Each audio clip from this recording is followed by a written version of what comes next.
Hi friends, कसे आहात? पहा, आज आपण मराठी व्याकरणचा अभ्यास करणार आहोत. तर यामध्ये आपल्याला पाहायचं आहे की एक प्रश्न देतोय मी आणि त्या प्रश्नाला अनुसरून मराठी व्याकरणाशी संबंधित ज्याही अडचणी आहेत हळूहळू आपण त्यामध्ये प्रवेश करणार आहोत. चला तर बघूया.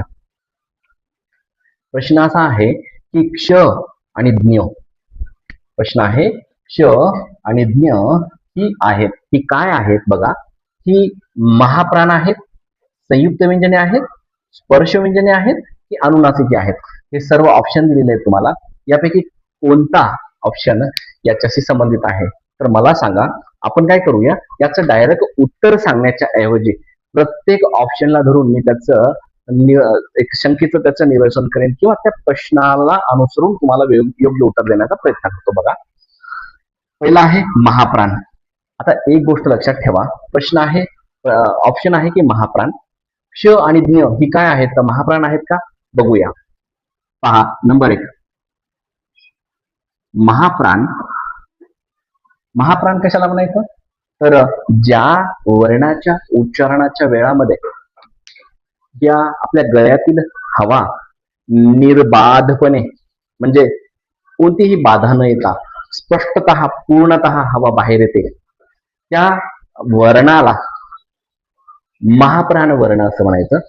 आणि ह्या मराठी मुळाक्षरांमध्ये एकच वर्ण हा महाप्राण आहे, तो म्हणजे ह. स्पष्टतः या कंठामधून हवा जी बाहेर येते ती बाहेर येत असताना कुठेही ती अडवल्या जात नाही आणि पूर्णतः बाहेर येते, त्याला म्हणायचं महाप्राण ह. अशा प्रकारे बघा, महाप्राणमध्ये एकच वर्ण आहे, तो आहे ह. ठीक आहे.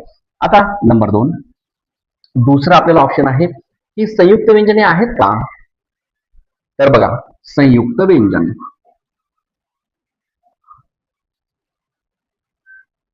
आता संयुक्त म्हणजे काय तर संयुक्त म्हणजे जोड है ना, जोडलेली म्हणजे संयुक्त असलेली.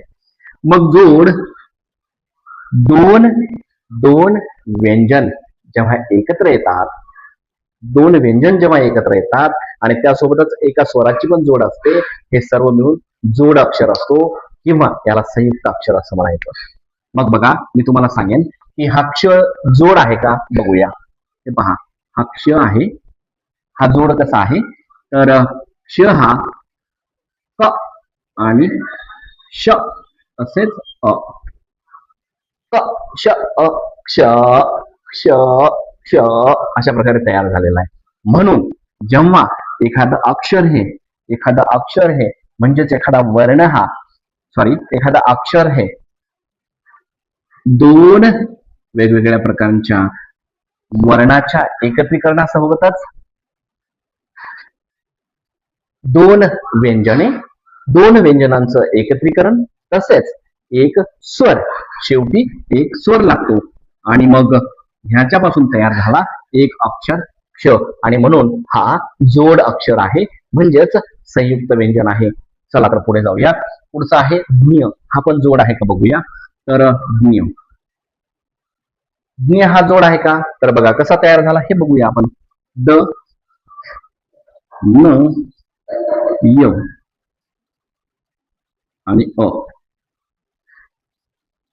हा ना, 3 प्रकारचे व्यंजन याच्यामध्ये एकत्रित आलेले आहेत. द न य, ज्ञ, न ज्ञ, ज्ञ ज्ञ है ना. द न य, ज्ञ. अशा प्रकारे हे व्यंजन, हा जो व्यंजन आहे हा जोड आहे, म्हणजेच 3 वेगवेगळ्या प्रकारच्या व्यंजनांचं एकत्रीकरण तसेच एक स्वर हा मिळून एक जोड अक्षर आहे, म्हणजेच त्याला संयुक्त व्यंजन असं म्हणायचं. म्हणजे हे दोन्हीही व्यंजन क्ष आणि ज्ञ, क्ष आणि ज्ञ हे दोन्हीही व्यंजन, हे दोन्हीही संयुक्त व्यंजन आहेत. म्हणजे ऑप्शन नंबर 2 हे आपलं खरं उत्तर आहे. तर आपण बघूया आता स्पर्श व्यंजन काय आहे. चला, स्पर्श व्यंजन मी तुम्हाला एवढंच सांगणार की स्पर्श व्यंजन काय कोणकोणते आहेत. क, च, त, त आणि प हे स्पर्श व्यंजन आहे. कचट तप, कचट तप हे क वर्ग, च वर्ग, त वर्ग, त वर्ग आणि प वर्ग हे सर्व मिळून 25 स्पर्श व्यंजन आहेत. किती आहेत? 25 स्पर्श व्यंजन आहेत. 25 स्पर्श व्यंजन आहेत. आणि तुम्हाला ह्याचे स्पष्टतः एक वेगळा मी व्हिडिओ टाकणार आहोत, ज्यामध्ये की स्पर्श व्यंजन जे आहेत हे कोणकोणते आहेत ह्याचा स्पष्ट आपण पूर्णतः बारकाईने अभ्यास करणार आहोत नवीन व्हिडिओमध्ये. ठीक आहे ना. यामध्ये एवढ्या पुरतच ठीक आहे. पुढे बघूया. नंतर आहे अनुनासिके काय असतात. तर बघा, अनुनासिके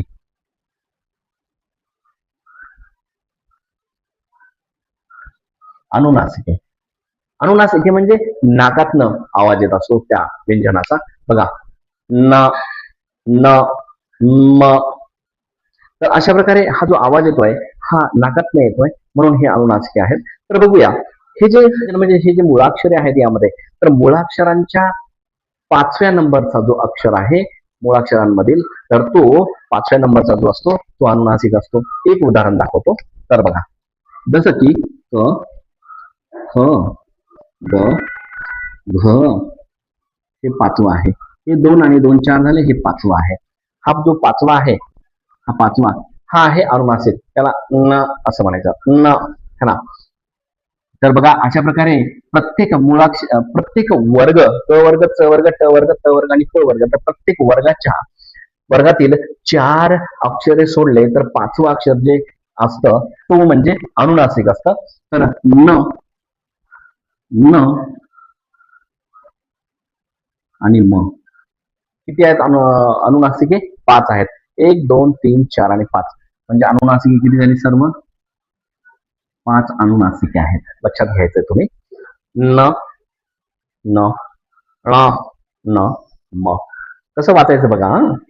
फनेटिक्स साऊंड कसा आहे याचा किंवा उच्चारण कसं आहे, है ना. वांग, असं वाचू ना आपण, वांग, असं हे असं वाचायचं याला, है ना. न म्हणण्याच्या ऐवजी असं करायचं, कारण हे नाकात आवाज येतो. न, म.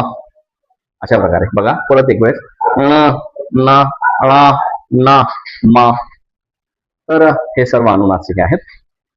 तर ह्या प्रश्नाला अनुसरून जेवढे काही ऑप्शन होते त्या ऑप्शनशी संबंधित आपण पूर्ण अभ्यास केला. आणि या प्रश्नाचं उत्तर फक्त 2 नंबरचं ऑप्शन आहे. हे दोन्ही संयुक्त व्यंजने आहेत. यालाच जोड व्यंजने असे म्हणतात. आणि लक्षात घ्या, जर प्रश्न जर आला तर विशेष संयुक्त व्यंजने किती, है ना, असा जर प्रश्न आला तर कशामध्ये, मराठी वर्णमाला. जर आला प्रश्न की मराठी वर्णमालेत विशेष संयुक्त व्यंजने किती आहेत, तर किती आहेत? 2च आहेत.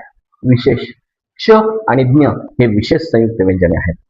क्ष आणि, लक्षात घ्या, ज्ञ हे 2 विशेष संयुक्त व्यंजने आहेत. झाला इथे अभ्यास. ठीक आहे. चला बघूया नेक्स्ट व्हिडिओमध्ये मी तुम्हाला स्पर्श व्यंजने काय असतात या संबंधी माहिती देऊया. इथे आपण थांबूया. Good bye. धन्यवाद.